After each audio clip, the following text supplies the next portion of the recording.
திண்டல் அருள்மிகு வேலாயுத சுவாமி திருக்கோயிலில் இருக்கிறோம். காலையில் நம்ம பார்த்தோம், ரொம்ப அற்புதமாக அந்த காட்சி இருந்தது. ஒரு மலைக்குன்று தான்.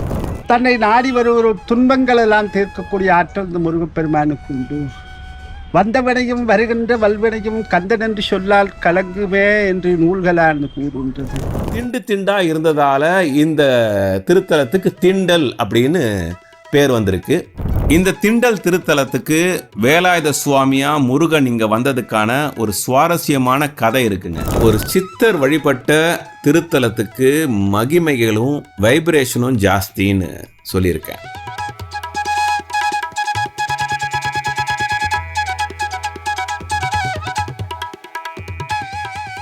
வணக்கம் கோ டெம்பிள் வியூவர்ஸ். இன்னைக்கு நாம் இருக்கிறது ஈரோடு மாவட்டத்தில் அமைஞ்சிருக்கிற திண்டல் அருள்மிகு வேலாயுத சுவாமி திருக்கோயிலில் இருக்கிறோம். வாங்க என் கூட டிஜிட்டலாக ட்ராவல் பண்ணுங்கள். கோயிலை பற்றி பல சுவாரஸ்யமான விஷயங்களையும் புராண வரலாறையும் கோயிலுடைய மகிமைகளையும் தெரிஞ்சுக்கலாம். வாங்க போகலாம். நம்ம கோ டெம்பிளில் தொடர்ந்து முருகன் கோயில்களில் பார்த்துட்டு இருக்கோம். அது என்ன நம்ம புண்ணியம் பண்ணியிருக்கோன்னு தெரியல. அதுவும் சித்தர்கள்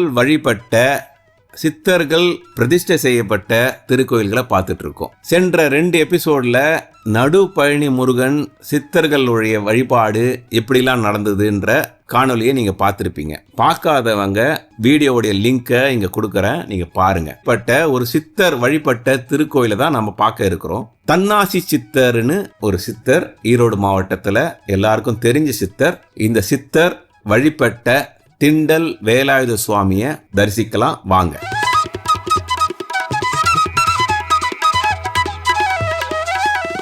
திண்டல் அருள்மிகு வேலாயுத சுவாமி திருக்கோயில் ஈரோடு மாவட்டத்தில் அமைஞ்சிருக்கு. ஈரோட்டிலிருந்து கோயம்புத்தூர் செல்லும் சாலையில் 7 கிலோமீட்டர் தூரத்தில் இந்த திண்டல் திருத்தலத்தை நீங்கள் அடைஞ்சிடலாம். நாங்கள் ஒரு கால் டாக்ஸி எடுத்துகிட்டு தான் இந்த திண்டல் கோயிலுக்கு போனோம். ஈரோடுக்கு போன உடனே டோரா கால் டாக்ஸி நீங்கள் இருக்குது. அங்கே டோரா கால் டாக்ஸியில் நீங்கள் ஒரு டே பேக்கேஜாக புக் பண்ணிக்கிட்டிங்கன்னா ரொம்ப மினிமம் சார்ஜ் தான் சார்ஜ் பண்ணுறாங்க. அந்த சார்ஜை கொடுத்துட்டு நாங்கள் ஒரு டே பேக்கேஜாக ஒரு கேபை புக் பண்ணிக்கிட்டோம். ஈரோட்டில் எங்கே வேணாலும் போயிட்டு வர மாதிரி. ஸோ ஃபஸ்ட்டு நாங்கள் தொடங்கினது ஈரோட்டில் இருந்து திண்டல் கோயிலுக்கு தான் நாங்கள் ஃபஸ்ட்டு தொடங்கினோம். காலையில் ஒரு 6 மணிக்கெல்லாம் நாங்கள் புறப்பட்டோம். நமக்கு வந்த டிரைவர் மணிகண்டன் சார், ரொம்ப அற்புதமான டிரைவர், பக்திமானு. காலையிலேயே அவருடைய காரில் கந்தசஷ்டியை தான் ஆரம்பித்து விட்டார். அந்த வைப்ரேஷனோடையே நாங்கள் போனது எங்களுக்கு ஒரு அற்புதமான அனுபவம். திண்டல் கோயிலுக்கு வந்துட்டோம். வந்த உடனேயே இங்கே பஸ் ஸ்டாப் இருக்குது. அருகிலேயே திண்டல் கோயில் வாசல்லையே பஸ் ஸ்டாப் இருக்குது. ஸோ பஸ்ஸு பற்றி நீங்கள் கவலையே பட வேணாம். ஈரோட்டிலேருந்து கோயம்புத்தூர் செல்லும் பஸ்ஸுகள் இல்லை பெருந்துறைக்கு செல்லும் பஸ்களில் நீங்கள் ஏறினீங்கன்னா இங்கே வந்து இறங்கிடலாம். திண்டல் கோயிலோட எதிர்க்க அரசு கலைக்கல்லூரி இருக்குது. ஸோ அதுதான் அடையாளம். இந்த திண்டல் கோயிலுக்கும் அந்த பஸ் ஸ்டாப் இருக்கிறதால திண்டல் கோயில் எல்லாருக்குமே தெரியும். நீங்கள் கேட்டிங்கன்னா வந்துடலாம். வந்த உடனேயே நம்ம நுழைவாயில் உள்ள நுழைஞ்ச உடனேயே மிக பிரம்மாண்டமான ஒரு குன்று, மலை குன்றில் நம்ம முருகன் அமைஞ்சிருக்காரு. அது பார்க்கும்போதே கல்கொல்லா காட்சி. காலையில் நம்ம பார்த்தோம், ரொம்ப அற்புதமாக அந்த காட்சி இருந்தது. ஒரு மலைக்குன்று தான். திண்டு திண்டா இருந்ததால் இந்த திருத்தலத்துக்கு திண்டல் அப்படின்னு பேர் வந்திருக்கு. மலைக்குன்று மேலே முருகன் இருக்கிறது எல்லா கோயில்கள்லையும் இருக்கார். இந்த மலைக்குன்றில் இந்த முருகன் வந்ததுக்கான காரணமும் இருக்குது. அதை நம்ம போக போக உங்களுக்கு நான் சொல்கிறேன். அதற்கு முன்னாடி நம்ம இந்த திருத்தலத்துக்கு வந்த உடனேயே இங்கே இந்து சமய அறநிலையத்துறையுடைய செயல் அலுவலர் நமக்கு கோ டெம்பிள் நேயர்களுக்காகவே ஏற்பாடு செய்யப்பட்ட சிறப்பு அபிஷேகத்தை தான் நம்ம பார்க்க போகிறோம். வாங்க ஒன்று ஒன்றா பார்ப்போம். நமஸ்காரம் ஐயா. வணக்கம். வெற்றிவேல் முருகனுக்கு அரோகரா. ஈரோடு மாநகரத்துக்கு அருகாமையிலே 6வது கிலோமீட்டரிலே திண்டல் மலை என்று சொல்லக்கூடிய திவ்ய சேத்திரமானது அமைந்துள்ளது. இந்த சேத்திரமானது சித்தர் சேத்திரம் என்று சொல்லக்கூடிய வாய்ப்பானது உண்டு. இங்கு சித்தர் என்று சொல்லக்கூடிய தன்னாட்சி சித்தர் நாம் நிற்கக்கூடிய இடமானது தன்னாட்சி சித்தர் அருகிலே நம்ம இருக்கிறோம். சித்தர் இருந்த இடத்துல முருகனானது சிறப்பாக இருக்கிறதா என்று நூல்கள் எல்லாம் வலியுறுத்தி, பழனியிலே போகர் சித்தரும் மருதமலையிலே பாம்பாட்டி சித்தரும், அந்த வகையிலே திண்டல் மலையிலே தன்னாட்சி முனிவர் தன்னாட்சி சித்தர் என்று சொல்லக்கூடிய மகான் வாழ்ந்ததாக புராணங்கள்லாம் கூறுகின்றது. இந்த சித்தர் இருக்கும் இடத்துல முருகன் இருக்கிறதா அது ஐதீகங்கள்லாம் கூறுகின்றது. அந்த வகையிலே முருகன் பெருமான் ரொம்ப ஆற்றல் மிகு சக்தியோடு விளங்குகின்றார். ஒரு தரம் சரவணபவா என்று சொன்னாலே எல்லா விதமான நன்மைகள் கிடைக்கும் என்று வேதங்கள் மொழிகின்றது. அந்த வகையிலே முருகப்பெருமானுடைய திருவிழா நிறைந்து அந்த வண்ணமாக இந்த இடங்களிலே இருக்கின்றது. தன்னை நாடி வருகிற துன்பங்கள் எல்லாம் தீர்க்கக்கூடிய ஆற்றல் இந்த முருகப்பெருமானுக்கு உண்டு. வந்தவனையும் வருகின்ற வல்வினையும் கந்தன் என்று சொல்லால் கலங்குவே என்று நூல்களால் கூறுகின்றது. அந்த வகையிலே ஒவ்வொரு தினமான விளங்கக்கூடிய பிரதிவாரம் செவ்வாய்க்கிழமையானது திருச்சதி ராமாக்கள் அர்ச்சனை என்று சொல்லக்கூடிய வெகு விமர்சனையாக 3 காலமாக வரையறுக்கப்பட்டு இந்த பூஜையானது நடந்து கொண்டிருக்கின்றது. எவ்வளோ அற்புதமாக இந்த திருக்கோயில் அமைஞ்சிருக்கு பாருங்கள். ஒரு நீர்வீழ்ச்சியும் அங்கே இருக்குது பாருங்கள். அந்த நீர்வீழ்ச்சி இப்போ ஆப்ரேட்டில் இல்லை. ஸோ அது இல்லாமையும் இந்த கோயில் ரொம்ப அற்புதமாக நடந்துட்டுருக்கு. ராஜகோபுர திருப்பணி வேலைகளும் நடந்துட்டுருக்கு. நீங்கள் அதை பற்றியான டீட்டெயில்ஸை நம்ம சொல்கிறோம். முதல்ல நமக்கு அடிவாரத்தில் 2 பிள்ளையார்களை நம்ம தரிசிக்கிறோம். ஒன்று வந்து அரச மரத்தடி விநாயகர், அவர் ரொம்ப காலமாக இங்கே இருக்கிறாரு. அதுக்கப்புறமா சித்தி விநாயகர். 2 விநாயகர்களையும் நீங்கள் தரிசித்ததுக்கு அப்புறமா இந்த கோயிலுக்கு படி வழியாகவும் நீங்கள் செல்லலாம், கார் வழியாகவும் செல்லலாம். நாங்கள் கார் எடுத்துக்கிட்டதால கார் வழி நீங்கள் உங்களுக்கு காட்டிகிட்டு இருக்கேன் பாருங்கள். இப்படியே போகணும். மேலே போனால் கொஞ்சம் தூரம் தான். கொஞ்சம் தூரம் அதுக்கப்புறமா நீங்கள் கோயிலுக்கு வந்து சேர்ந்துருவீங்க. முடியாதவர்கள் கார்லேயே நீங்கள் மேலே போயிடலாம். இந்த படி எத்தனை படின்னு நீங்கள் கேட்டிங்கன்னா ரொம்ப ஆச்சரியப்படுவீங்க. 108 படி தான் கரெக்டாக. 108 படி அமைஞ்சிருக்கு. ஏறுறது ரொம்ப சுலபமாக இருக்குங்கய்யா. ரொம்ப கால் வலிக்கலை, ரொம்ப ஈஸியாக ஏறிடலாம். அப்படி குறுக்கால் நெடுக்காலம் போகிறதால ரொம்ப ஈஸியாக இருக்குது. ஒரே அடி ஸ்ட்ரெச் மேலே இருந்ததுன்னா கொஞ்சம் கஷ்டமாக தான் இருக்கும். குறுக்கால் நெடுக்கால போகுது. இது ரொம்ப அற்புதம். ஏறும்போது நடுவில் எல்லா முருகன் ஆலயங்களில் இருக்கிற மாதிரி இடும்பன் சன்னதியை நம்ம பார்த்தோம். இடும்பன் சன்னதிக்கு மேலே வந்து அற்புதமான இடும்பன் வரலாறு. அவர் வந்து அந்த குன்றுகளை, பழனி குன்றை கொண்டு வந்தார். பழனி மலையை கொண்டு வரும்போது பழனியை நிறுத்திட்டாங்க. இங்கே வந்து முருகன் அது செய்த திருவிளையாடல். அது பழனி மலை வந்ததுக்கான காரணம் இடும்பன் தான். ஸோ அந்த கதையை பற்றி அப்புறமா நம்ம பழனியில் பார்க்கும்போது பார்ப்போம். இங்கே அந்த வரலாறை போட்டிருக்காங்க. அதுக்கப்புறம் நம்ம கொஞ்சம் மேலே ஏறி போனோம்னா கொடிமரம். கொடிமரத்துலேருந்து ராஜகோபுரம் வழியாக நம்ம கோயிலுடைய மூலஸ்தானத்தை இப்போ பார்த்துட்ருக்கோம். ராஜகோபுர வழியாக உள்ளே நுழைஞ்ச உடனே உள் பிரகாரத்தை பார்த்துட்ருக்கோம். ரொம்ப அற்புதமாக இந்த திருப்பணியை செஞ்சுருக்காங்க. ரொம்ப காலமாக இந்த கோயில் இப்படி தான் இருக்குது. ரொம்ப சுத்தமாகவும் அழகாகவும் இருக்கிற கோயில். நம்ம இந்த மாதிரி கோயில்களை வெளிநாடுகளில் தான், மலேசியா, சிங்கப்பூர், லண்டன் இப்படி இருக்கிற கோயில்களில் தான் இப்படி சுத்தமாகவும் ரொம்ப அழகாகவும் நேர்த்தியாகவும் இருக்கிற கோயில்களை பார்க்க முடியும். இங்கே இந்த மலையும் சுத்தமாக இருக்குது, பாதைகள் ரொம்ப நல்லா இருக்குது, படி வழி ரொம்ப நல்லா இருக்குது, எல்லாமே சுத்தமாக இருக்குது. பார்க்கும்போது ஏதோ ஒரு ஃபாரின் கண்ட்ரிக்கு வந்து நம்ம இந்த கோயிலை பார்த்துட்ருக்கோன்ற மாதிரியான ஃபீலிங் கொடுக்குது. இப்படி அற்புதமாக மெயின்டைன் பண்ணுற இந்து அறநிலையத்துறை சார்ந்த அலுவலர்களுக்கு எங்களுடைய நன்றியை தெரிவிச்சுக்கிட்டு இப்போ முருகனுடைய சிறப்பு அபிஷேகத்தை பார்ப்போம்.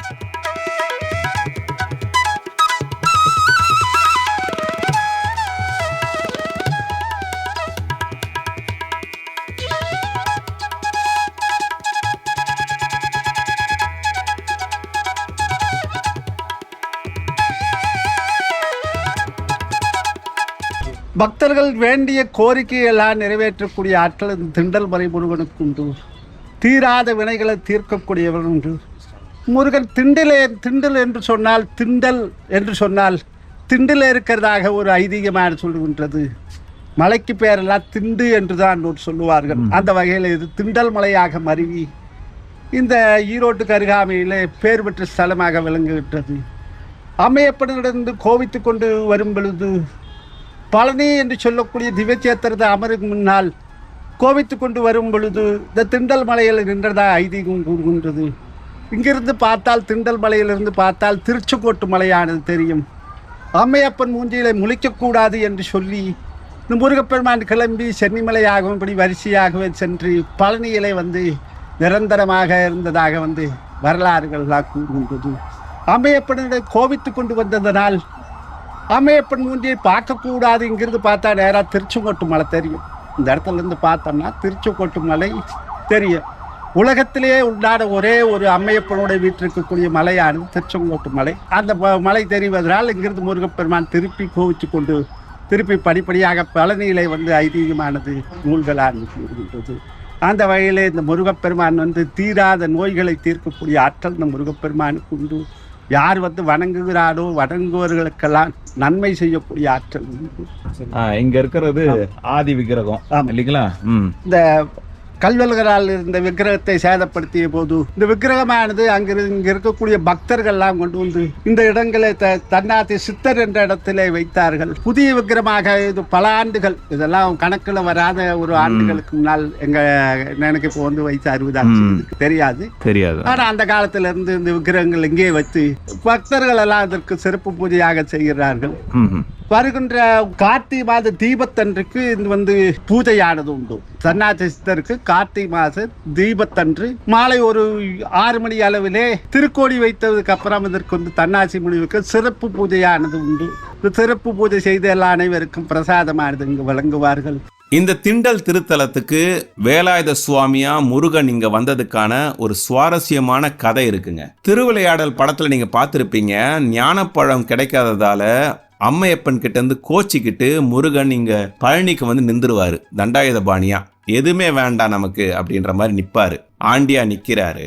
இப்படிப்பட்ட முருகன் அம்மையப்பன் கிட்ட இருந்து கோச்சிக்கிட்டு வந்து முதல்ல நிறுந்த இடம் வந்து திண்டல் திருத்தலம். இங்க நிக்கும் போது இங்க இருந்து நேர்கோடா நம்ம திருச்செங்கோட பார்க்கலாம், தரிசிக்கலாம். திருச்செங்கோட்ல அம்மையப்பன் தரிசனம் கொடுக்கறதால அவருக்கு இன்னும் அந்த கோபம் தனியில போல இருக்கு. அதனால அம்மையப்பனை பார்க்கவே கூடாதுன்னு இங்க இருந்து கிளம்பி சென்னிமலைக்கு போறாரு. சென்னிமலையில இருந்து கிளம்பி அப்படியே பழனிக்கு போய் நிக்கிறாரு, மக்களுக்கு அருள் புரியலாரு. அம்மையப்பன் கிட்ட இருந்து கோச்சிக்கிட்டு வந்த நின்ற முதல் திருத்தலம் திண்டல் திருத்தலம்னு இங்க உள்ள அர்ச்சகர்கள் சொல்றாங்க. இந்த சுவாரஸ்யமான கதையை கேட்கும் போது குழந்தை முருகன் எவ்வளவு அழகானவர் பாருங்க. அம்மையப்பன் கிட்ட இருந்து கோச்சிக்கிறாரு, ஞானப்பழம் கிடைக்காததால. ஞானமே நீங்க தானப்பா முருகா, பழமே நீதான், அதனால பழனின்னு அப்படி ஔவையார் சொன்ன மாதிரி இந்த திருவிளையாடலை காட்டுவாங்க. அதெல்லாம் நினைக்கும் போது முருகன் எவ்வளவு அழகானவர், அற்புதமானவர். அப்பா முருகா, நீ வந்து குழந்தை பண்ணி ரொம்ப அழகானவன், நீங்க வந்து எங்களுக்கு கூட எப்பவுமே துணையா இருப்பா. உன்னை தரிசிக்க அப்படியே பார்த்துக்கிட்டே இருக்கணும்னு தோணுது, மனசு சிலிர்க்குது உன்னை பார்க்கும் போதெல்லாம். எவ்வளவு அழகா இருக்காரு பாருங்க இந்த முருகனே நினைக்கும் போதே நமக்கு அப்படி இருக்கே.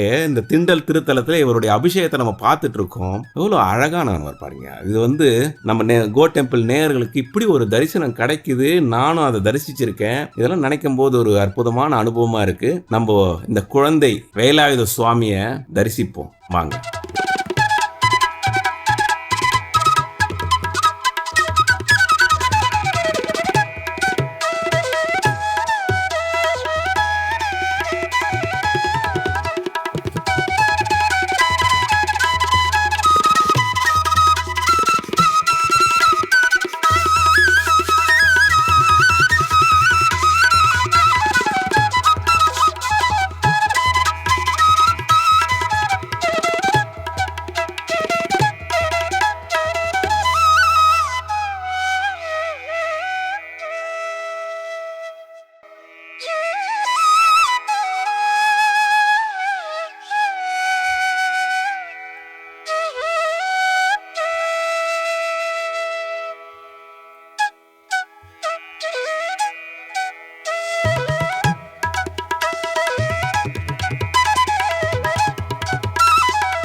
இன்ட்ரோல சொன்ன மாதிரி ஒரு சித்தர் வழிபட்ட திருத்தலத்துக்கு மகிமைகளும் வைப்ரேஷனும் ஜாஸ்தின்னு சொல்லியிருக்கேன். அப்படிப்பட்ட ஒரு சித்தர் தான் தன்னாசி சித்தர். இந்த தன்னாசி சித்தர் வந்து ஈரோடு மாவட்டத்தில் பல திருத்தலங்களுக்கு சென்று வழிபட்டிருக்காரு.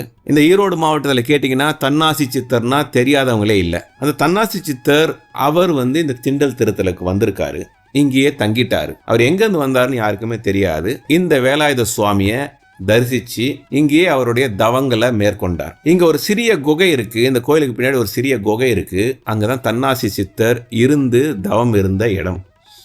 அங்கேயே ஜீவசமாதி ஆயிட்டாருன்னு இங்க உள்ளவங்க சொல்றாங்க.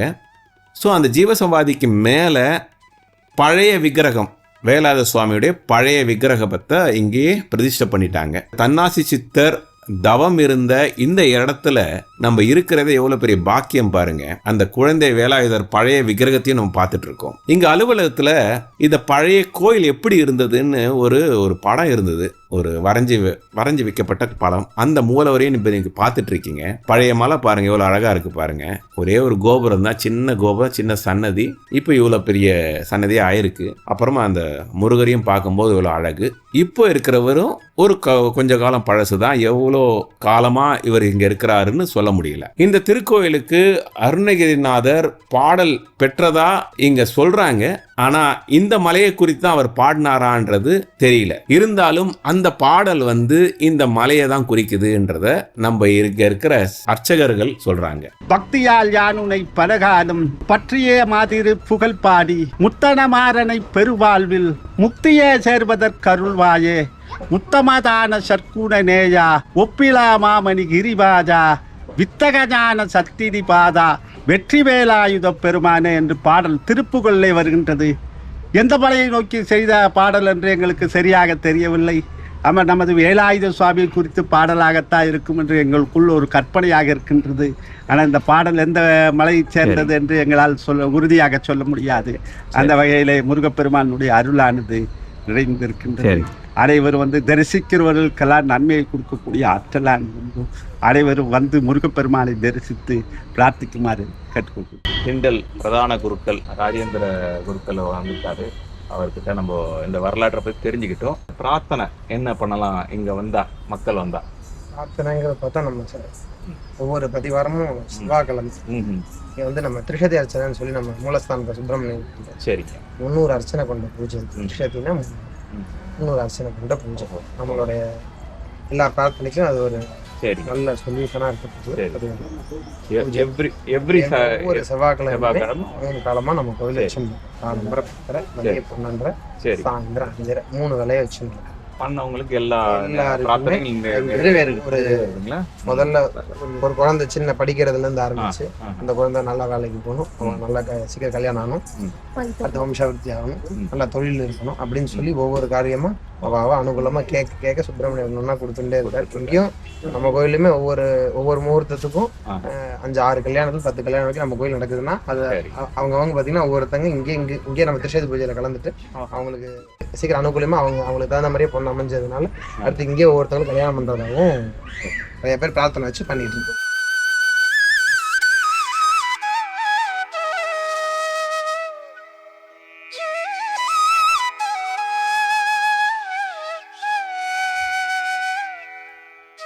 இந்த திருஷதி பூஜைக்கு கலந்து கொள்ளணும்னா நாங்க பக்தர்களா வரும்போது என்ன பண்ணணும்? முன்னுக்கூட்டியே சொல்லணுமா இல்ல இங்க வந்து சொல்லணுங்கிறது எதுவும் கிடையாது. இங்க நம்ம கோவில்ல சீட்டு வாங்கிக்கணும். சரிங்க. நம்ம மேல நம்ம இங்க சுவாமி தரிசனத்துக்கு வரதுக்கு முன்னாடி கீழே இருந்து தேங்காய் பழம் சுவாமிக்கு ஏதாவது பூமாலை அர்ச்சனை முருகனுக்கு போட்டா அந்த காரியம் வெற்றி ஆகும்.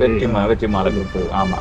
அதனால ஒவ்வொரு மாதமும் வர வளர்பிறை சஷ்டி அன்னைக்கு பாத்தீங்கன்னா நம்ம கோவில் பால் குடம் நம்ம கொண்டு வரும் கும்பலம் இருப்பான் அப்படின்னு சொல்ற மாதிரி நம்ம குண்டுல ஒரு 108 படி. ஓகே, 108 படி தான். 108 படி கரெக்டா நம்ம கீழே அடிவாரத்துல மேல வந்தோம்னா நம்ம கோவில்ல 108 படி. சரி.